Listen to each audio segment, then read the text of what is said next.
Hi guys, welcome to under coding. आज का DP playlist का हमारा रिवीजन वाला क्वेश्चन है ये कॉइन चेंज। ये इसका लीड कोड का डिस्क्रिप्शन दिया हुआ है।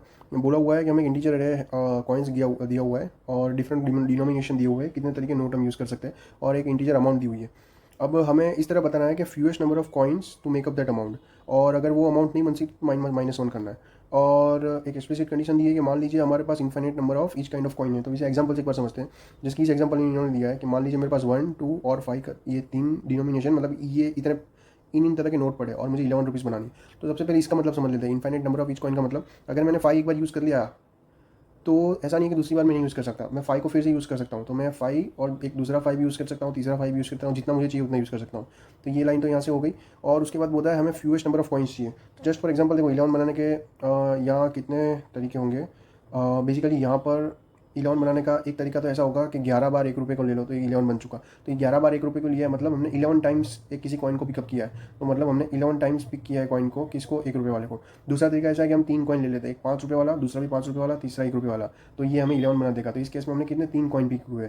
तो इन दोनों में से मिनिमम कौन से, एक ऑप्शन हमें बोल रहा है कि 11 कॉइन ले लो और एक बोल रहा है 3 कॉइन ले लो सेम अमाउंट बनाने को। तो इसलिए पूछ रहा है मिनिमम वाला, तो हम मिनिमम देंगे। तो अब आगे जाने से पहले रिवीजन वीडियो है ये, तो मैं रेकमेंड करूँगा कि जो हमारे चैनल पर सबसेट सम वाला जो सबसेट सम विथ टारगेट इस तरह का जो वीडियो है वो एक बार देख लेना, क्योंकि उसी बेस पे ये सॉल्व होगा और वो काफ़ी इलेबोरेटिव वे से मैंने बताया हुआ है, तो काफ़ी हेल्पफुल रहेगा। तो मैं अज्यूम करता हूँ आप वो देख के आए हो। तब आगे बढ़ते हैं। तो एक रेफरेंस ले लेते हैं यहाँ पर किस तरह से, ये इनका एग्जाम्पल है और इंडेक्सेस लिख देते हैं। ठीक है। तो अब जैसे हम लॉजिकली जैसे ये बोल रहे हैं कि हर एक कॉइन मल्टीपल टाइम्स लिया जा सकता है, या मतलब क्या क्या ऑप्शन है हमारे पास देखते हैं। तो अगर इस इंडेक्स पर अगर मैं खड़ा हूँ तो मेरे पास क्या क्या ऑप्शन है। देखो, एक तो है कि मैं इसे पिक करके इसे ले लिया, मैंने इसे टेक करके आगे चला गया और मेरा कुछ टारगेट यहाँ पर था जिसकी यहाँ पर 11 दिया था। और दूसरा, इसको मैं नहीं लेके आगे जाता और फिर आगे बढ़ जाता, जैसे हमने वो सबसेट सम वाले में देखा था। तो उसी का कंटिन्यूशन में ये देख लेना, लॉजिक ज़्यादा अच्छे से समझ आएगा। तो ये दो तरीके हैं, तो सेम यही दो तरीके हम रिकर्जन में डाल के देख लेंगे। अब रिवीजन वीडियो तो इसे क्विक रखेंगे, ये पूरा मतलब बेस से वीडियो नहीं है। बेस से वीडियो तो आपको काफ़ी मिल जाएंगे। रिवीजन वीडियो का एम यही है कि आप फटाफट रिवाइज कर सकूँ। तो अब तो क्विकली इसका बॉयलर प्लेट बना लेते हैं फंक्शन का। तो यहाँ मैं लेता हूँ इंटीजर फंक्शन एफ। इसका पैरामीटर पास करवा देते हैं हम किस इंडेक्स पे खड़े हैं और हमें क्या टारगेट बनवाना है। ठीक है। अब पहला वाला तरीका तो काफ़ी सिंपल था कि हम इसे कंसीडर ही नहीं कर रहे थे। इसे कंसीडर नहीं कर रहे तो इस इंडेक्स को हम ले ही नहीं रहे, तो अब आगे बढ़ जाओ कि इंडेक्स -1 पर चले जाओ और टारगेट आपका अनचेंज रहेगा, क्योंकि आपकी टारगेट आपने लिया ही नहीं है तो टारगेट अनचेंज रहेगा। और दूसरा तरीका है कि आपने इस कॉइन को एक बार ले लिया। तो देखो मैं क्या बोल रहा हूँ, इस कॉइन को आपने एक बार ले लिया, तो एक बार तो आपने लिया यहाँ पर, तो यहाँ से ये प्लस हो जाएगा, क्योंकि आप इसको एक बार ले रहे हो तो वन टाइम ये इसकी एंट्री करानी पड़ेगी ना, क्योंकि क्वेश्चन हमारा वही है कितने कॉइन्स आप ले रहे हो। तो अब एक बार लिया तो एक की एंट्रियाँ करा दी। अब आगे आगे इसी फंक्शन को कह दो कि आप जनरली अब हम इंडेक्स -1 पर शिफ्ट हो जाते हैं, क्योंकि क्वेश्चन में दिया होता है कि आप एक कॉइन को एक ही बार ले सकते हो। बट क्योंकि यहाँ इन्फिनिट अमाउंट ऑफ टाइम्स दिया हुआ है तो हम सेम इंडेक्स पर रहेंगे। बट अब टारगेट अपडेट हो जाएगा, जैसे कि पहले अगर हमारे पास टारगेट 11 रुपये था और हमने एक बार 5 रुपये ले लिए, तो हम नेक्स्ट वाला क्वेश्चन इस तरह जाएगा कि 0 से 2 की आपकी रेंज कंसीडर करो और आप चेक करो आप 6 रुपये बना सकते हो या नहीं। तो वही बात है। तो यहाँ हमने अरे ऑफ इंडेक्स माइनस करके ये अपडेट टेक टारगेट करके भेज दिया।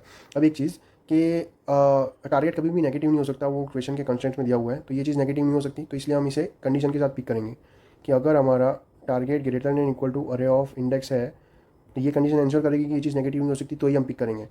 और इसके बाद हम रिटर्न करवा देंगे। अब हमारे पास दो चॉइस आई, एक नॉट टेक और हमारे पास टेक। अज्यूम करते हैं नॉट टेक बताता है कि हमें टारगेट 6 कॉइन से पॉसिबल कर सकते हैं, और टेक वाला बता रहा है हमें टारगेट 3 कॉइन से पॉसिबल कर सकते हैं। तो क्योंकि हमें पूछा क्या है, मिनिमम पूछा है, तो इसका हम मिनिमम रिटर्न करवा देंगे। तो मिनिमम ऑफ जो नॉट टेक वाला तरीका बता रहा है और टेक वाला तरीका बता रहा है। अब इसका बेस केस समझते हैं। तो अगेन हम वो वाला ही वर्किंग एरिया वाली लॉजिकल बाउंड्री में आ जाते हैं कि ये हमारे लॉजिकल एरिया है जो काम करने वाला। अब इसके बाहर ये -1 इंडेक्स कंसीडर करो। तो अगर आप इस एरिया में कुछ भी काम करते करते, जो भी काम आपका फिनिश करने के बाद आप यहाँ पहुँच गए, तो यहाँ पहुँच गए तो अब डिपेंड करता है आपका टारगेट क्या है।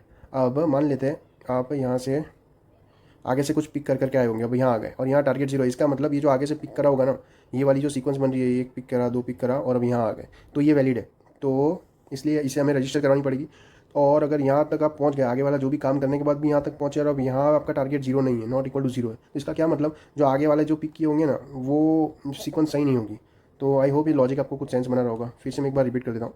आपने अब दो केस बन सकते हैं यहाँ कि आप वर्किंग एरिया से काम कर बाहर आ गए, तो ये आ गए -1 जो हमारी बाउंड्री है। अब वहाँ पर आपका टारगेट 0 है, तो ये हम कह सकते हैं कि आप जब यहाँ तक पहुँचे होंगे उससे पहले कुछ ना कुछ पिक किया होगा, तो वहाँ से पिक करते करते करते आप यहाँ आ गए, तो इसका मतलब आपका चीज़ें सॉर्टेड है कि आप वहाँ तक आ गए और आपका टारगेट जीरो। इसका मतलब जो आगे जो भी पिक किया होगा ये हमें वैलिड कंसीडर करना है। और इसका उल्टा कि अगर आप यहाँ अगर अभी भी आपका टारगेट जीरो नहीं है, मतलब आगे जो सिलेक्ट करा होगा वो सीक्वेंस कहीं ना कहीं कुछ सेट ही नहीं हो रहा, तो सेम चीज़ हम यहाँ लिख देंगे कि अगर हमारा घूमते घूमते इंडेक्स इक्वल टू -1 पहुँचा तो अब ये कंडीशन कि अगर टारगेट हमारा ज़ीरो है तो रिटर्न हम कुछ इस तरह करवा देंगे जो वैलिड हो जाए, और अगर नहीं है तो रिटर्न कुछ इस तरह करवा देंगे जो इनवैलिड हो जाए। तो अब एक चीज़ अज्यूम करो, मान लेते ये फंक्शन कॉल गया यहाँ पर टेक वाला, और यहाँ से मुझे इनवैलिड रिटर्न करवाना है। तो अगर हम यहाँ से इनवैलिड में हम ये वाला बेसिकली इनवैलिड ये बनता है ये पाथ, यहाँ से अगर हम जीरो रिटर्न करवाते हैं तो ये क्या हो जाएगा, ये 1+0 हो जाएगा। इसने रिटर्न किया 1+0, तो ये घुमा फिरा के टेक में क्या होगा 1+0 और ये 1 हो जाएगा। बट क्योंकि इनवैलिड था और ये मिनिमम है, एक बात समझो, ये नॉट टेक मान लो उस टाइम अगर कोई केस में ऐसा है कि नॉट टेक हमारा 2 दे रहा है और उस केस में ऐसा है कि टेक हमारा 1 ले रहा है, तो इसके पास मिनिमम के पास क्या जाएगा पैरामीटर कि 2,1 में से मिनिमम ले लो, तो वो ये 1 लेके आगे भेज देगा। बट एक बात समझो, ये है ना ये वाला पाथ तो इनवैलिड था, तो क्योंकि अब इनवैलिड था तो हमें इस तरह का कुछ रिटर्न कराना है कि वो यहाँ कैच हो जाए। तो जनरली जो फंक्शन इस तरह होता है ना उसका उल्टा हम लोग रिटर्न करवाते हैं, जिसकी मिनिमम है तो यहाँ से बहुत बड़ी वैल्यू रिटर्न करवा दो। तो क्या होगा उस केस में, ये फंक्शन कॉल को मान लो 0 की जगह 128 आया होता, 128+1 तो वो बहुत बड़ी क्वांटिटी हो गई, मान लेते हैं 128। अब इसके पास मिनिमम के पास 2 इनपुट आए होते हैं, एक टेक बोल रहा है नॉट टेक बोल रहा है कि मेरे पास 2 तरीके, और ये कह रहा है मेरे पास 128 तरीके, तो फिर वो इसे कंसिडर करता। तो आप यहाँ देख रहे हो एक चीज़ स्किप हो रही है, तो इस यही टेम्पलेट होता है। अगर किसी क्वेश्चन में यहाँ मैक्सिमम हो तो उसका उल्टा बहुत मिनिमम वैल्यू हमें पास करवानी है। आई होप इसे सेंस बन रहा हो। तो हमने यहाँ पास करा दिया ये बहुत बड़ी वैल्यू। अब मान लो यह वैलिड है तो इसे हम आगे रजिस्टर करवानी पड़ेगी। मतलब ये अगर वैलिड है, मान लो कि लॉजिकल बाइंडिंग -1 पर पहुंच गया और ये टारगेट 0 है, तो अब इसके चक्कर में हम जो आगे ये 1 और 1+, अब ये एक्चुअली फंक्शन कॉल कैसे चलेंगे ना, 1+f यहाँ कुछ आया, सिमिलरली ये f ने भी इंटरनली 1+f कुछ दिया होगा, यहाँ पे भी इंटरनली 1+f कुछ आया होगा, तो घुमा फिरा कि ये एक यहाँ काउंट हुआ 2 और 3, तो ये हमारा ये पाथ बना ऐसा कुछ ऐसा। तो अब अगर ये वैलिड है तो यहाँ से इस तरह कुछ रिटर्न करवाना है तो कि ये तीनों डिस्टर्ब ना हो, तो उसके सेफ केस में हम 0 अगर करवा दे तो वो सेंस बन रहा होगा कि उसमें ये डिस्टर्ब नहीं करेगा इस पाथ को। तो वही चीज़ हम यहाँ कर रहे हैं कि अगर वैलिड है तो यहाँ से 0 करवा दो, ठीक है।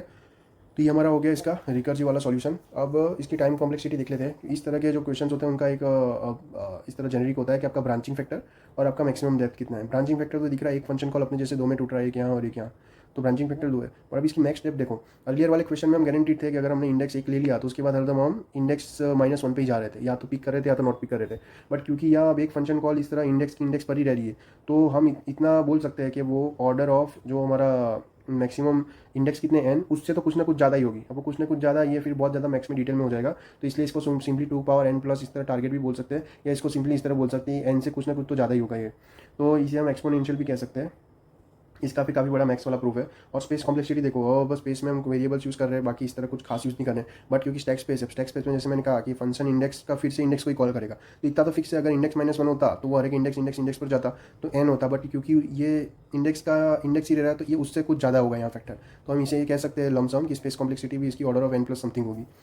तो ये रहा इसका रिकर्सिव सॉल्यूशन। अब इसका मेमोरेशन देखते हैं। मेमोरेशन देखने के टाइम हम देखते हैं कि पैरामीटर्स क्या क्या चेंज हो रहे हैं। तो यहाँ हम देख रहे हैं इंडेक्स और टारगेट चेंज हो रहा है। इंडेक्स कहाँ से कहाँ तक जा सकता है, तो इंडेक्स हमारा हम यहाँ n-1 से 0 जा रहे हैं। सिमिलरली मतलब ये इंडेक्स की रेंज है। सिमिलरली टारगेट कहाँ से जा रहा है, तो टारगेट इनिशियली टारगेट था और वहाँ से लेकर 0 तक जा रहा है, तो ये हो गया। तो अगर हम डी पी ले लें 2D D of n target की, तो इस चीज़ से हम इसको मेमोराइज कर पाएंगे। तो रिटर्न करते टाइम यहाँ स्टोर करना है, और या फंक्शन में आने से पहले एक बार चेक कर लेंगे if D of something not equal to -1 है तो रिटर्न कर दो डी ऑफ समथिंग, और यहाँ फंक्शन कॉल में डी डाल देंगे, तो ये उसका मेमोराइज सॉल्यूशन हो गया। मेमोराइज सॉल्यूशन का टाइम कॉम्प्लेक्सिटी देख लेते हैं। देखो मेमोराइज सॉल्यूशन में जो हर एक स्टेट है डी वाला, वो मैक्सिमम एक बार कैलकुलेट होगा, क्योंकि दूसरी बार आएगा तो वो इफ कंडीशन से रिटर्न हो जाएगा। तो डी में कितनी अलग अलग स्टेट हो सकती है, तो वो डी की साइज़ कितनी, तो n टारगेट ये हो गया। और दूसरा टाइम कॉम्प्लेक्सिटी जो हमने देखा ये कि रिकर्सिव स्टैक स्पेस ले रहा है ना अभी भी, तो वो ऑर्डर ऑफ n+ समथिंग कुछ है ना, बट क्योंकि इसका मैग्नीट्यूड ज़्यादा है तो टाइम कॉम्प्लेक्सिटी हमारी ये हो गई। सिमिलरली स्पेस कॉम्प्लेक्सिटी क्या है इसमें, स्पेस में हम एक डी अरे ले रहे हैं जिसकी साइज़ ये है, और उसके बाद एक रिकर्सिव स्टैक स्पेस भी है वो ऑर्डर ऑफ n+ समथिंग वाली कुछ, बट क्योंकि इसका मैग्नीट्यूड ज़्यादा है तो ये हो गया। तो ये इसका मेमोराइज सॉल्यूशन। अब टेबुलेशन कैसे करते हैं और अब चेक करते हैं स्पेस ऑप्टिमाइज हो पाएगा या नहीं, तो वो आगे देखते हैं हम कोड एडिटर में। तो ये इसका बॉयलर प्लेट दिया हुआ है, कॉइन चेंज करके एक दिया हुआ है यहाँ पर, इनपुट है कॉइन्स और तमाम। तो यहाँ से हम पहले इसका देख लेंगे रिकर्सिव तरीके से कैसे सॉल्व करते हैं। तो एक रिकर्सिव वैसे इसको सॉल्व करके लेके आओ, उसमें भेज देते हैं कॉइन्स को हमारा अमाउंट, ठीक है। और यहाँ रिकर्सिव वाली बॉयलर प्लेट लिख देते हैं जिसका इनपुट होगा हमारा कॉइन्स और अमाउंट, ये कॉइन्स रेफरेंस से पास किया है। और यहाँ से अब हमारा चालू करेंगे हम रिटर्न फंक्शन। पहले एक इसका लेंथ निकाल लेते हैं, वो है हमारा कॉइन्स का साइज़ और यहाँ से अब हमारा एफ वाला वेरिएंट भेज देते हैं, बोलते हैं हम लास्ट वाले इंडेक्स पर खड़े हैं और हमारा टारगेट ये अमाउंट है और ये कॉइन्स वाला आ रहे हैं। अब चेक करके लेके आओ यहाँ से। अब एफ वाला फंक्शन का वेरिएंट लिख रहे थे जिसका इंटीजर इंडेक्स होगा और इंटीजर एक हमारा टारगेट और ये हमारा कॉइन्स अरे। ठीक है, देखो पहला तरीका, अगर इसको नहीं लेते तो सिंपली इसी फंक्शन को बोलेंगे क्या इसको स्किप किया है तो आप एक इंडेक्स आगे चले जाओ, टारगेट में कोई चेंज नहीं आएगा और हमारा कॉइन्स अरे तो ये तो ऐसे ही रहेगा। अब इसे ले लेते हैं, तो अगर इसे ले लेते हैं तो हम यहाँ जैसे कह रहे हैं ना, इसे एक बार लिया है हमने तो एक बार इसे आंसर में ऐड कराना पड़ेगा और फिर आगे फंक्शन कॉल में जाएगा कि अब इसी इंडेक्स पर रहो, क्योंकि कहा है मल्टीपल टाइम्स यूज़ कर सकते हैं, पर अब टारगेट अपडेट हो जाएगा। अब क्योंकि इसे ले लिया है तो इसे टारगेट में से हटाना पड़ेगा और कॉइन्स भेज देते हैं। अब क्योंकि हमने देखा है यहाँ पर कि ये नेगेटिव नहीं हो सकता टारगेट यहाँ पर, तो इसकी इफ कंडीशन के ऊपर बेस पे हम आगे करेंगे कि अगर ये हमारा target greater than equal to है तो ही टारगेट को ये लो, वरना पहले से हम टारगेट को कोई बहुत बड़ी वैल्यू ले लेंगे ताकि वो मिनिमम फंक्शन में स्किप हो जाए अगर वो इनवैलिड होता है तो। और ये होने के बाद यहाँ से रिटर्न करवा देंगे हम मिनिमम ऑफ टेक या नॉट टेक। ठीक है, अब ये घूमते घूमते अगर हम बेस केस पर आ गए, अगर हमारा इंडेक्स -1 हो गया, बाउंड्री के बाहर चले गए, तो उस टाइम पे देखो अगर हमारा वहाँ तक पहुँचने के बाद टारगेट 0 है तो फिर चीज़ें सॉर्टेड है। तो अब जो यहाँ से रिटर्न होगा, वो जो भी यहाँ से रिटर्न होगा वो लास्ट वाले फंक्शन कॉल को डिस्टर्ब नहीं करना चाहिए, मतलब यहाँ पर टेक को। इसलिए हमें एक बहुत बड़ी वैल्यू नहीं, हमें यहाँ से इस तरह पास करना है वो इससे टेक को डिस्टर्ब ना करे, क्योंकि ये सीरीज में चलेगा ना 1 प्लस फंक्शन ऑफ समथिंग, फिर फंक्शन भी इंटरनली टूटेगा 1 प्लस फंक्शन ऑफ समथिंग, फिर और आगे टूटेगा 1 प्लस, तो मान लो 1 प्लस समथिंग और अगर वैलिड है तो फिर यहाँ से रिटर्न पास कर देंगे तो वो 1 + 0 हो जाएगा। इस तरह वो डिस्टर्ब नहीं करेगा। और अगर इससे यहाँ तक पहुँचने के बाद भी टारगेट अगर 0 नहीं है तो कोई बहुत बड़ी इसकी वैल्यू भेज दो कि वो यहाँ इस सीक्वेंस को डिस्टर्ब करवा दे।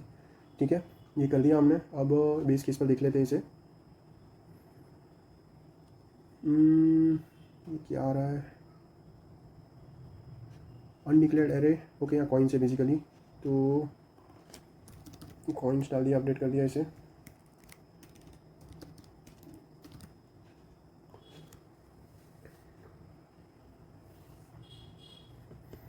ओके, रॉन्ग आंसर आया यहाँ पर।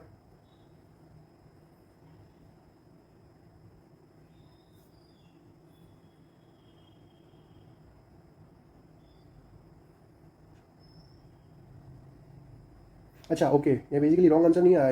ये मैं कहा कि अगर पॉसिबल नहीं है तो -1 करना। तो जब ये वाला केस है, इसमें अब एक ही कॉइन ने 2 और 3 बनाया तो पॉसिबल नहीं है, तो हमारा आंसर देखो कितना बड़ा आ रहा है, क्योंकि वो कहीं ना कहीं इसने डिस्टर्ब किया होगा। यहाँ पर वो लॉजिकल बाउंड्री से बाहर पहुँच गया होगा और वहाँ उसने 1E8 रिटर्न कर दिया होगा। तो यार रिटर्न करने से पहले हमें इसको आंसर में स्टोर करा देना है। आंसर में स्टोर करा दिया। अब यहाँ देख लेंगे कि ये आंसर हमारा ऐसा तो नहीं कि 1E8 से भी बड़ा है, क्योंकि अगर 1E8 ऐड होते होते ऐसा इंक्रीमेंट हो गया होगा, अगर मतलब यहाँ से कुछ ना कुछ रिटर्न होते होते कैलकुलेट हो गया, अगर ये 1E8 या उससे भी बड़ा बन गया तो एक बात समझो, तो फिर उस केस में हमें यहाँ से रिटर्न करना है -1। और ऐसा नहीं है तो फिर सिंपल आंसर रिटर्न कर दो।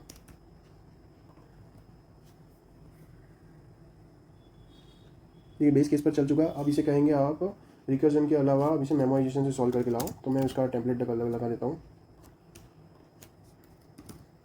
उसमें भी भेज देते कॉइन्स कॉमा अमाउंट। मेमोराइजेशन की बॉयलर प्लेट यहीं से कॉपी कर लेते हैं। ठीक है, एक दे दी। अब इसमें मेमोराइज वाला वेरिएंट लिख देते हैं। और आपने जैसे लॉजिक में देखा, अगर 2D वेक्टर हम DP ले लेते हैं तो वो चल जाएगी। तो हम वही करते हैं, यहाँ DP ले लेते हैं n कॉमा टारगेट की, एक्चुअली टारगेट +1 की, क्योंकि टारगेट खुद हमें उसमें इंडेक्स चाहिए और सबको -1 से इनिशियलाइज करके भेज देते हैं। टारगेट +1 की इसलिए क्योंकि टारगेट खुद हमें एक इंडेक्स चाहिए उसमें, तो इसे भेज देते हैं यहाँ पर। और इस DP को हमको रेफरेंस से वहाँ लेना पड़ेगा। एक्चुअली इसका मेमोराइज वाला वेरिएंट बनाना पड़ेगा, तो यहाँ बना लेते हैं। तो ठीक है, ये बना दिया। अब ये जो DP ली थी हमने उसको रेफरेंस से पास करना पड़ेगा। ठीक है, कर दिया। अब सब जगह सेम वही चीज़ के DP ऑफ में स्टोर कर दिया हमने जो करंट इंडेक्स और टारगेट है। और ऊपर आने से पहले, यहाँ आने से पहले हम चेक कर लेंगे कि अगर ये कैलकुलेटेड है, मतलब नॉट इक्वल टू -1 है, तो वही रिटर्न कर दो। अब ये फंक्शन कॉल को मेमोराइजेशन वाला वेरिएंट डाल देंगे यहाँ पर, और यहाँ पर DP डाल देंगे। यहाँ पर भी सेम वही चीज़ करेंगे। ठीक है, आई थिंक ये गुड टू को एक बार चेक कर लेते हैं।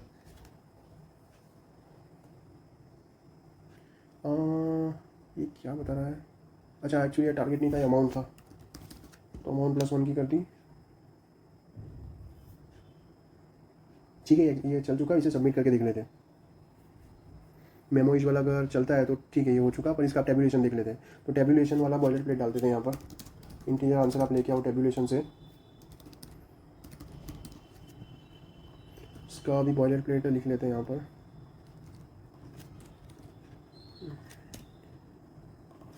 अच्छा, टेबुलेशन होता है मेमोराइजेशन का उल्टा। तो जैसे सबसे पहले तो यहाँ हम इसकी डीपी जो है ना, ये -1 की जगह 0 करवा देते हैं। और इस तरह तो हमने आंसर भेजा था, जैसे बाद में लास्ट में देखते क्या है। पहले इसका मेन लॉजिक देखते हैं, जो ये मेमोराइजेशन एफ वाला वेरिएंट फंक्शन कॉल हुआ था उसका क्या है। तो अभी देखो इस फंक्शन में क्या है, इसके सबसे पहले हम लोग बेस केस लिखते हैं। यही मेथड होता है कन्वर्ट करने का। तो सबसे पहला बेस केस तो ये है कि अगर इंडेक्स -1 है तो उस केस में अगर टारगेट 0 है तो यहाँ से कुछ रिटर्न हो रहा है, वरना नहीं है तो रिटर्न हो रहा है। तो एक चीज़ समझो यार, डीपी के दो वो है डायमेंशन, एक इंडेक्स वाला एक टारगेट वाला। तो जिस चीज़ में फर्स्ट डायमेंशन तो फिक्स है कि अगर -1 वाला है उसके अंदर टारगेट मल्टीपल हो सकते हैं, बट वहाँ जहाँ 0 टारगेट है वहाँ 0 है, वरना 1 ही है। तो सिंपल ये फॉर लूप से हम यहाँ लिख लेते हैं टेबुलेशन में कि for integer target equal to 0 से target less than equal to हमें अमाउंट तक चाहिए, और टारगेट प्लस प्लस। अब यहाँ पर देखो, अब हम डीपी में स्टोर करवा लेते हैं डीपी ऑफ -1। ये इंडेक्सिंग शिफ्टिंग आगे चेक कर लेंगे। अभी कोड समझने के लिए हमें वही पोर्ट करते हैं कि हमें टारगेट को अब यहाँ चेक कर लेते हैं। अगर हमारा टारगेट इक्वल टू 0 है तो हमें ये करना है, तो इसमें हमें 0 रखना है, नहीं तो else DP of -1 comma target में हमें रखना है 1E8। ठीक है, ये हमने पहला बेस केस लिख लिया।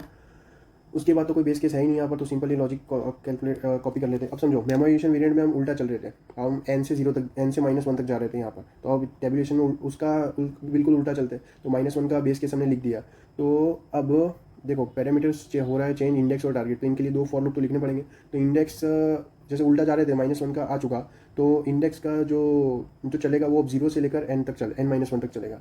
तो यहाँ पर सबसे पहले इंडेक्स का डाल देते हैं कि -1 का हो चुका, अब 0 से लेकर आप n तक चलो, और टारगेट का देखते हैं। तो इनिशियली देखो टारगेट कैसे चल रहा था जब ये फंक्शन कॉल हुआ था मेमोराइजेशन वाला, ये अमाउंट से लेकर वो 0 तक अप्रोच कर रहा था। तो इस टेबुलेशन में क्या होता है, वो उल्टा चलता है पैरामीटर, तो 0 से लेकर अमाउंट तक डालते हैं हम ये फंक्शन कॉल को।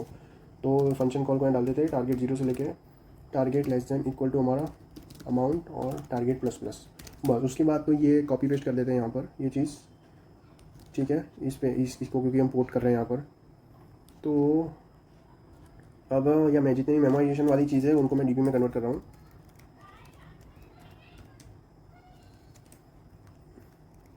इसको भी कर देता हूँ,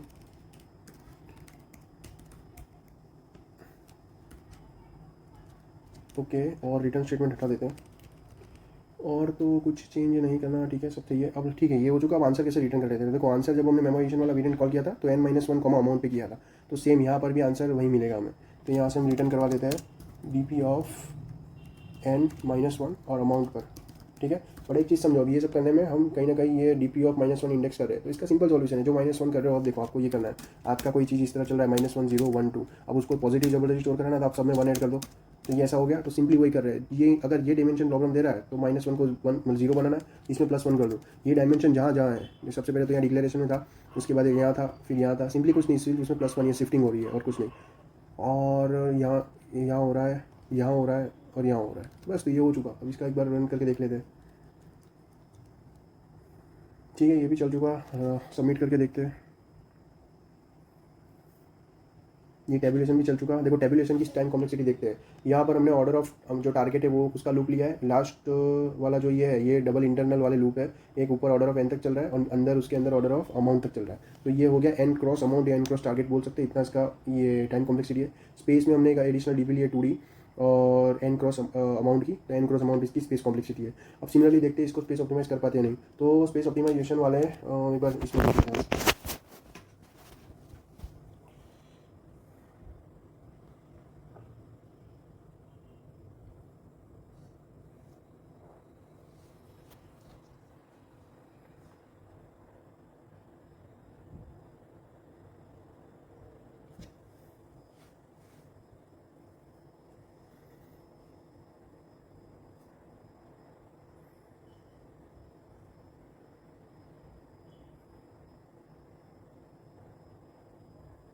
हाँ, अब इसमें देख लेते हैं। जो टेबुलेशन वाला वेरिएंट है इसमें हमको पता है कि जो 2D डीपी कैलकुलेट हो रही है, तो ये रेफरेंस ग्रिड कुछ ना कुछ डीपी होगी वहाँ पर उसमें। तो अब मान लेते हैं हम इस इंडेक्स पर खड़े यहाँ पर, तो इसको सॉल्व होने में चाहिए क्या, तो ये हमारा कुछ फॉर्मूला था। तो एक नॉट टेक केस तो सिंपल है कि आप इंडेक्स -1 मतलब एक रो ऊपर चले जाओ और जबकि टारगेट आपका टारगेट होगा। तो मान लेते हैं ये टारगेट था और ये कुछ इंडेक्स था। तो एक नॉट टेक वाले केस में सिंपली आप ऊपर जंप करके इंडेक्स -1 कॉमा टारगेट में। और दूसरा केस में क्या, आप इंडेक्स पर ही रहे रो पर, बट कॉलम है ना वो आप पीछे आ गए इस साइड। तो आप रहे यहाँ पर, बट आप इस तरह कहीं ना कहीं पीछे आ गए होंगे। तो एक बात समझो, जब ये सेल कैलकुलेट हो रहा है तो इसे क्या क्या चाहिए, इसी रो का कुछ ना कुछ एक एक्सेस चाहिए और इसके ऊपर वाली का एक्सेस चाहिए। अब इसे फ़र्क नहीं पड़ता यहाँ यहाँ यहाँ यहाँ क्या हो रहा है। सिमिलरली अगर आगे देखते हैं, अगर इस तरह एक्सटेंडेड होता, तो अगर ये सेल कैलकुलेट होता तो इसको भी क्या चाहिए, इसके लेफ्ट में कुछ एक्सेस करता है ये और ऊपर कुछ एक्सेस करता, ठीक है। तो इससे फ़र्क नहीं पड़ता आगे आगे इस तरह क्या है। तो ये जो हर एक सेल को लोकली अपने ऊपर वाली इमेज चाहिए, इसका मतलब अगर मैं दो दो की स्लाइड लेके चलूँ, ये प्रोसेस हुआ तो पहले ये दोनों लिया मैंने, उसके बाद फिर ये दोनों लिया, उसके बाद फिर ये दोनों लिया। तो इससे हिंट मिल रहा है कि अगर हम दो रो वेक्टर लेके चले तो हमें पूरा डीपी अरे लेना नहीं पड़ेगा। और अब इसमें इस चीज़ लॉजिक में इसलिए मैं टाइम ज़्यादा स्पेंड नहीं कर रहा हूँ क्योंकि इसका ये जो प्लेलिस्ट है इसका वो जो कॉन्सेप्ट है वो रिवीजन का है। तो अज्यूम है कि आपको ना कहीं से ओरिजिनली कहीं बहुत डेप्थ में वीडियो देखी होगी, ये आपको कॉन्फिडेंस लाने के लिए कर रहे हो। तो ये जो स्लाइडिंग विंडो वाला लॉजिक है ना, ये जो दो दो की स्लाइड हो रही है, इससे हमें पता चल रहा है कि अगर हम रो वेक्टर ले ले तो काम हो जाए। तो सेम हम कोड में चेक कर लेते हैं। अब हम इसे कहते हैं कि आप है ना स्पेस ऑप्टिमाइजेशन से सॉल्व करके बताओ। तो integer answer equal to space optimization डाल दे रहा हूँ मैं और कॉइन्स कॉमा अमाउंट, ठीक है। अब फटाफट मैं ये टेबुलेशन वाला कोड ही ले लेता हूँ, इसको कॉपी पेस्ट करके इसको कन्वर्ट कर देते हैं। डाल दिया यहाँ पर स्पेस ऑप्टिमाइजेशन। जैसे कि मैंने कहा दो वेक्टर ले लूँ मैं, रो वेक्टर जो होगा जितने भी नंबर ऑफ रोज है वो number of rose amount plus 1 है, तो उससे काम हो जाएगा। तो मैंने यहाँ ले लिया सिंपल, इसको एक को करंट ले लेते, एक को प्रीवियस ले लेते। अब एक बात समझो, इस तरह के जो कोड होते हैं अब उनका एक ट्रिक इस तरह होता है कि अब देखो ये तो था बेस केस वाला कैलकुलेशन। अब जनरली ऐसा होता है कि बेस केस वाले कैलकुलेशन में हरदम हम करंट कैलकुलेट नहीं होता। करंट का कॉन्सेप्ट तब होता है जब वो पर्टिकुलर इंडेक्स कैलकुलेट होता है। प्री प्रोसेसिंग का मतलब ऐसा होता है कि हम करंट के करने से पहले कुछ कर रहे हैं। तो जहाँ ये डीपी ऑफ समथिंग हो रहा है, यहाँ सिंपली आप प्रीवियस लिख दो। मुझे अभी तक ऐसा एग्जांपल अगर आगे मिलेगा जहाँ ये लॉजिक नहीं चलेगा तो मैं आपको एक्सप्लिसिटली बता दूंगा। और अभी ये समझो, प्री प्रोसेसिंग में प्रीवियस डाल दिया, अब ये हमारा कुछ मेन लूप है, यहाँ कुछ ना कुछ इंडेक्सेस रेफरेंस हो रहे हैं। तो अब यहाँ कन्फ्यूजन है प्रीवियस का डाले करंट का डाले, क्योंकि हम सीधा नहीं बोल सकते कि जहाँ माइनस में हो रहा है तो वहाँ प्रीवियस आएगा या प्लस में हो रहा है वहाँ आएगा। तो इसका लॉजिक ये होता है कि पहले देखो आपका आंसर शॉर्ट आता रहा है, डिसाइडिंग फैक्टर का है। तो इस लाइन पे मुझे पता चल रहा है मेरा करंट का आंसर यहाँ आ रहा है जो मैं स्टोर कर रहा हूँ मिनिमम। तो जहाँ आंसर करंट का आ रहा है तो वहाँ सिंपली करंट हो जाएगा। अब इसके अलावा हम क्या रेफरेंस देख रहे थे, देखो ये वाला कौन सा था, इंडेक्स प्लस 1 वाला, और ये -1 + 1 0 हो गया। तो घुमा फिरा के ये इंडेक्स प्लस 1 यहाँ एक्सेस हो रहा है और यहाँ इंडेक्स और इंडेक्स हो रहा है। तो जैसे ये तो मैंने कहा कि यहाँ शॉर्ट आंसर आ रहा है तो वो तो करंट हो गया। तो इसके अलावा अब ये दो जहाँ रेफरेंस हो रहे हैं ना, ये अलग है उससे। तो अब आपके पास ऑप्शन क्या बचा, ये दोनों इससे अलग है और बचा प्रीवियस। तो फिर यहाँ प्रीवियस डाल दो। तो यहाँ मैंने प्रीवियस डाल दिया, ठीक है। अब जो नेक्स्ट वाली इटरेशन होगी उसमें जो अभी की रो कैलकुलेट होगी वो दूसरे वाले का प्रीवियस बन जाएगा। तो मैं वही कर रहा हूँ यहाँ पर, ठीक है। ये कर दिया। आप कभी ना कभी तो ये लूप खत्म होगा, तो वो खत्म होते टाइम जो करंट कैलकुलेट हुआ होगा उसको हम जबरदस्ती प्रीवियस में डाल रहे हैं। तो इन दोनों लूप के बाद फिर हम जैसे लास्ट में प्रीवियस में करंट को डाल दिया तो यहाँ पर भी वो प्रीवियस में मिलेगा। तो यहाँ पर मैं उसे प्रीवियस में डाल देता हूँ, ठीक है। तो इसे चेक कर लेते हैं। ये रॉन्ग आंसर दे रहा है, ओके, कहीं कुछ गलती करिए। ओके आई थिंक मैंने यहाँ गलती करी है। यहाँ पर इंडेक्सिंग में कुछ था, यहाँ पर प्रीवियस नहीं था। हाँ देखो, जब ये हम कर रहे थे तो मैंने जब कहा था ना कि ये तो जो यहाँ से हमारा आंसर आ रहा है, तो देखो ये जहाँ जहाँ डीपी ऑफ इंडेक्स प्लस 1 है इसका मतलब ये करंट हो गया। तो डीपी ऑफ इंडेक्स प्लस 1 का रेफरेंस ढूंढ लो। तो ये देखो, ये तो डीपी ऑफ इंडेक्स हुआ क्योंकि -1 + 1 0 हो गया, बट ये भी डीपी ऑफ इंडेक्स प्लस 1 है तो यहाँ करंट आ जाएगा। अब इसके अलावा क्या रेफरेंस हो रहा है, डीपी ऑफ इंडेक्स प्लस 1 के अलावा डीपी ऑफ इंडेक्स और करंट के अलावा हमारे पास ऑप्शन क्या है, प्रीवियस। तो फिर हमने यहाँ प्रीवियस डाल दिया। तो ये हो चुका है यहाँ पर। अब जैसे कुछ क्वेश्चन में प्रीवियस ही या प्रीवियस 1 प्रीवियस 2 होते हैं तो वो फिर उस तरह कंपाइल एरर, ओके, यहाँ से हमने वो हटा दिया लगता है। प्रीवियस में करंट जो स्टोर करा है ना वो लाइन हटा दी एडिट करने के टाइम पर। हाँ तो अभी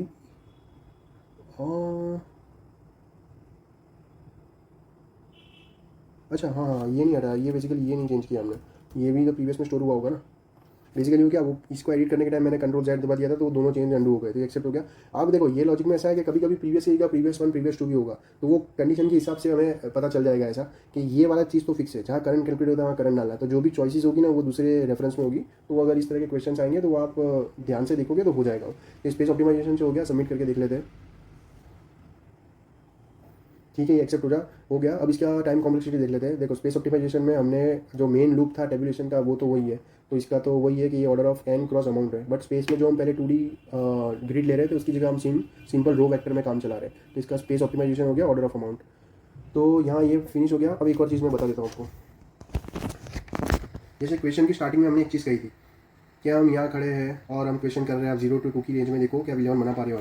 तो क्वेश्चन हो रहा था सेकंड वाले इंडेक्स से। तो सिमिलरली अब देखो ये क्वेश्चन पढ़ के पता चल रहा है कि यहाँ डायरेक्शन का कोई ऐसा मतलब नहीं है। तो सिमिलरली ये वाला अगर मैं मॉडिफाइड क्वेश्चन इससे पूछता और मैं जीरो को पूछता कि आप बताओ जीरो को ले सकते हैं या नहीं, तो बेसिकली ये क्या है, फॉरवर्ड में सॉल्व होगा कि जीरो से लेकर हम n-1 जा रहे हैं। अब मैंने जो सॉल्व किया वो n-1 से जीरो किया। तो क्विकली इसका एक रिकर्जन वाला कोड भी बता देता हूँ ताकि अगर किसी को कन्फ्यूजन हो तो वो एक बार देख ले। मतलब क्वेश्चन देख के पता चल रहा है कि ऐसा कोई चीज़ यहाँ बैठ नहीं रही है कि यहाँ जैसे आगे क्वेश्चन आएंगे स्टॉक्स पॉन वाले, जो स्टॉक्स वाले जिसमें टाइम होता है ना, वो जैसे कि वन डायरेक्शन में चलता है, तो उसमें हम इस तरह वो देखना पड़ता है। पर इस क्वेश्चन में जैसे लग रहा है कि जो क्वेश्चन में लास्ट इंडेक्स को पूछा वो फर्स्ट वाले को भी पूछ सकता हूँ। तो हमने जो ये वाला वेरिएंट किया था ना रिकर्जन वाला, इसको हम रिकर्जन 2 करके करवा देते हैं एक फॉरवर्ड वे में। ठीक है, इसकी बॉयलर प्लेट यहीं से उठा लेते हैं। रिकर्जन 2 कहाँ गया, ये रहा रिकर्जन। और रिकर्जन का एफ वेरिएंट जो था ना वो कॉपी पेस्ट नीचे करवा लेते हैं यहाँ पर। रिकर्जन 2 करवा ली। अब इसका वेरिएंट एफ की जगह एफ वो फॉरवर्ड करवा देंगे। फॉरवर्ड में हम जब लास्ट में क्वेश्चन पूछे थे इसकी जगह स्टार्टिंग में क्वेश्चन पूछेंगे। अब ये फॉरवर्ड वाला कर दिया। अब देखो, अब ये लॉजिकल बाउंड्री जो पहले -1 जा रही थी, तो अब इस केस में क्या होगा, इस केस में हमारी लॉजिकल बाउंड्री जो ये लास्ट इंडेक्स n-1 था, अभी n हो गया, तो अभी लॉजिकल बाउंड्री n आ गई, तो इसके बेस में काम होगा। तो बस वही चीज़, वहाँ कुछ इंडेक्स प्लस माइनस होंगे, कुछ वैल्यूज होंगे। तो अब अगर हमारा ये कॉइन्स की साइज तक पहुंच गया, मतलब हम इसे कह रहे हैं n तक पहुंच गया, तो ये कंडीशन चेक कर, क्योंकि हम आगे बढ़ रहे हैं। अब सिमिलरली अगर इसे नहीं ले रहे तो आगे बढ़ जाओ, और इसे ले रहे तो उसी पे ही रहो और टारगेट अपडेट हो जाएगा। बस ये इतना ही चेंज है। इंडेक्स माइनस की जगह कुछ प्लस होगा। इसे क्विकली एक बार सैम्पल केसेस पर देख लेते हैं। अच्छा, हमने यहाँ ये रेफरेंस अपडेट नहीं कर रहे, एफ की जगह एफ फॉरवर्ड वाला वेरिएंट आ जाएगा यहाँ पर।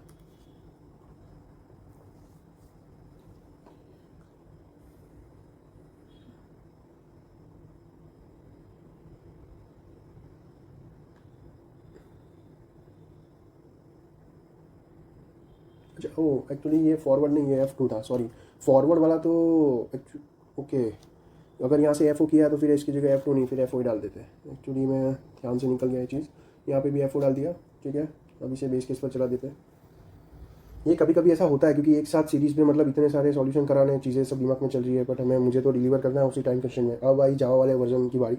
तो बेसिकली वही है कि अगर मैं अपनी प्लेसमेंट की तैयारी करता, तब अगर मैं जावा में करता, तो मुझे ऐसा लगता अगर कोई C++ वाला लाइन बाय लाइन समझा रहा है, बट जावा वाला कोई सिर्फ इमेज दे दे रहा है, तो वो मुझे थोड़ा कम्बरसम लगता। तो इसलिए हम जावा वाला वेरिएंट मैं कुछ इस तरह नया ट्राई कर रहा हूँ कि मैंने ग्लिड कोड का एक्सटेंशन बनाया। तो जो मैं C++ वाला वर्किंग कोड है उसी को मैं आपको पोर्ट करके मेरे अब वो जावा का line by line walk through करेंगे। उसमें इतना डिटेल में नहीं जाएंगे, बट एटलीस्ट उसमें सिंटेक्स अगर लाइन बाय लाइन जब जाएगा ना, तब वो इमेज के रेफर कंपेरिजन में तो ज़्यादा ही अच्छे से समझ आएगा।